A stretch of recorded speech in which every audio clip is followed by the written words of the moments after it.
ପିଲାମାନେ ତୁମେ ସବୁ ସରଳାର୍ଥ ଲେଖୁଥିବ ଆଉ ବର୍ତ୍ତମାନ ମଧ୍ୟ ଲେଖୁଥିବ। ସରଳାର୍ଥରେ କ'ଣ ଲେଖୁଛ?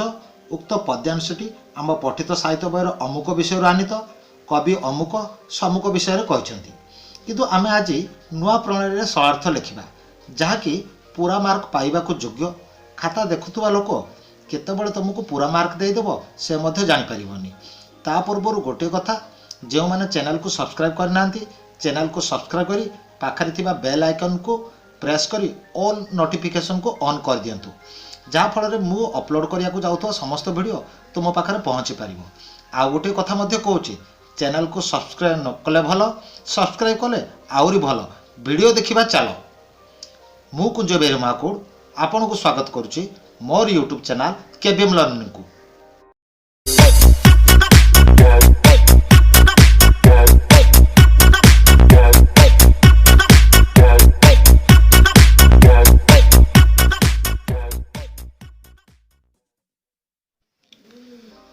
ପିଲାମାନେ, ମୁଁ ତୁମକୁ ବୁଝାଇବାକୁ ଯାଇ ଆଜି ତୁମ ସାହିତ୍ୟ ବହିର ରାଘବଙ୍କ ଲଙ୍କା ଯାତ୍ରା ଅନୁକୂଳର ଗୋଟିଏ ସରଳାର୍ଥ ନେଇଛି।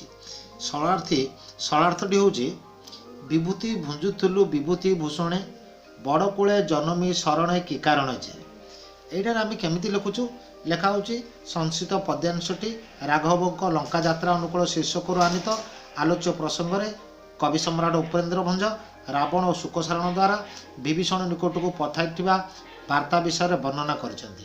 ତାପରେ ତୁମେ ଯାହା ବର୍ଣ୍ଣନା କରିବା କଥା ବର୍ଣ୍ଣନା କରୁଛ। ରାବଣଙ୍କ କଟୁକ୍ତି ମନ୍ଦ ବ୍ୟବହାର ଅସନ୍ତୁଷ୍ଟ ହୋଇ ବିଭୀଷଣ ରାମଚନ୍ଦ୍ରଙ୍କ ଶରଣ ନେଇଥିଲେ। ଯାହା ଯାହା ଲେଖିବା କଥା ଲେଖା ହେଉଛି, କିନ୍ତୁ ଆମେ ଆଜି ଅଲଗା ପ୍ରକାର ଲେଖିବା। କେମିତି ଲେଖିବା ତାହା ମୁଁ ତୁମକୁ କରିକି ଦେଖାଉଛି। ପିଲାମାନେ ମନେକର ଇଏ ଗୋଟେ ହେଉଛି ସାଦା କାଗଜ। ଆମର ସରଳାର୍ଥ ଅଛି ବିଭୂତିକୁ ଭୁଞ୍ଜୁଥିଲୁ ବିଭୂତି ଭୂଷଣେ, ବଡ଼ କୂଳେ ଜନମି ଶରଣେ କି କାରଣ ଯେ। ପ୍ରଥମେ ଲେଖିଲା ବେଳେ ଆମେ ଉପରେ ଡଟ୍ ଡଟ୍ ଦେଇକି ଲେଖୁଛୁ, ସେମିତି ତୁମେ ଡଟ୍ ଡଟ୍ ଦେଇକି କ'ଣ ଲେଖିବ? ବିଭୂତିକି ଡଟ୍ ଡଟ୍ ଡଟ୍ ଡଟ୍ କାରଣ ଯେ ଉପରେ ରହିଲା। ତାପରେ ଏଇଟା କେଉଁ କବିତାରୁ ଆସିଛି?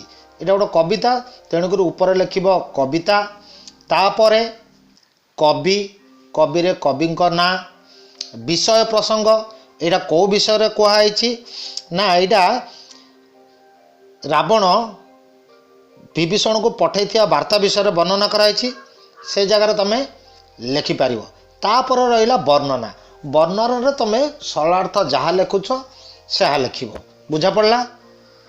ପରିଶେଷରେ ଆମେ ଗୋଟେ ପଏଣ୍ଟ ଲେଖିବା ଅନୁଚିନ୍ତା। ଅନୁଚିନ୍ତା କ'ଣ? ନା ଆମେ ଯେଉଁ ସରଳାର୍ଥଟା ଲେଖିଲେ ସେ ସରଳାର ବିଷୟବସ୍ତୁ କ'ଣ ସେଇଟାକୁ ଆମେ ଅନୁଚିନ୍ତା ବୋଲି କହିବା। ବର୍ତ୍ତମାନ ମୁଁ ତୁମକୁ ଗୋଟେ କାଗଜରେ ପୁରା ଫେୟାର କରିକି ଦେଖେଇବି, ଏ ସରଳାର୍ଥ ଲେଖିକି ଦେଖେଇବି ତାହା କେମିତି ହେଉଛି। ପିଲାମାନେ, ଇଏ ଆମର ଫର୍ମେଟ୍ ରହିଲା। ଫର୍ମେଟ୍ରେ ଆମେ ଲେଖା ହେଇଛି ଉପରେ ବିଭୂତିକୁ ଭୁଞ୍ଜୁଥିଲୁ ବିଭୂତି ଭୂଷଣେ, ବଡ଼ କୂଳେ ଜନମି ଶରଣେ କି କାରଣ ଯେ। ଉପରେ ଡଟ୍ ଡଟ୍ ହେଇକି ରହିଲା। କବିତାରେ ଆମେ କ'ଣ ଲେଖିବା? ଏଇଟା କେଉଁ କବିତା? ନା ରାଘବଙ୍କ ଲଙ୍କା ଯାତ୍ରା ଅନୁକୂଳ ଲେଖିଲେ। ତାପରେ ରହିଲା କବି। କବି କିଏ? ନା କବି ସମ୍ରାଟ ଉପେନ୍ଦ୍ର ଭଞ୍ଜ। ବିଷୟ ପ୍ରସଙ୍ଗରେ କ'ଣ କୁହାଯାଇଛି ତାହା ଲେଖିବା। ଏଠାରେ କ'ଣ କୁହାଯାଇଛି? ନା ରାବଣ ଶୁକସାରଣ ଦ୍ୱାରା ବିଭୀଷଣଙ୍କ ନିକଟକୁ ପଠାଇଥିବା ବାର୍ତ୍ତା ବିଷୟରେ ବର୍ଣ୍ଣନା କରିଛନ୍ତି। ସରିଲା। ତାପରେ ବର୍ଣ୍ଣନା। ବର୍ଣ୍ଣନାରେ ତୁମେ ଯାହା ସରଳାର୍ଥ ଲେଖିବା କଥା ଲେଖିବ। ସରିଲା। ତାପରେ ଶେଷକୁ ଲେଖିବା ଆମେ ଅନୁଚିନ୍ତା, ଯେଉଁଟା ଗୋଟେ ଶିକ୍ଷା। ଏଇଟାରୁ ଆମେ କ'ଣ ଶିକ୍ଷା ମିଳିଲେ? ବର୍ତ୍ତମାନ ଅନୁଚିନ୍ତା କ'ଣ ଲେଖିବା? ଅନୁଚିନ୍ତାରେ ଆମେ ଲେଖିପାରିବା ଜ୍ୟେଷ୍ଠ ଭାଇ ପିତୃତୁଲ୍ୟ ହୋଇଥିବାରୁ ତାଙ୍କ କଥାକୁ ମନରେ ନ ଧରି ବିଭୀଷଣ ଲଙ୍କାକୁ ଫେରି ଆସନ୍ତୁ। ହେଲେ ଏଇ ଫର୍ମେଟ୍ରେ ରହିବେ। ବର୍ତ୍ତମାନ ମୁଁ ତୁମକୁ କାଗଜରେ ଦେଖାଉଛି। ପିଲାମାନେ, ମୁଁ ଗୋଟେ କାଗଜରେ ସାମ୍ପଲ୍ ପେପରରେ ସରଳାର୍ଥ ଲେଖିକି ଆଣିଛି। ଉପରେ ଅଛି ବିଭୂତିକୁ ଡଟ୍ ଡଟ୍ ଡଟ୍ କାରଣ।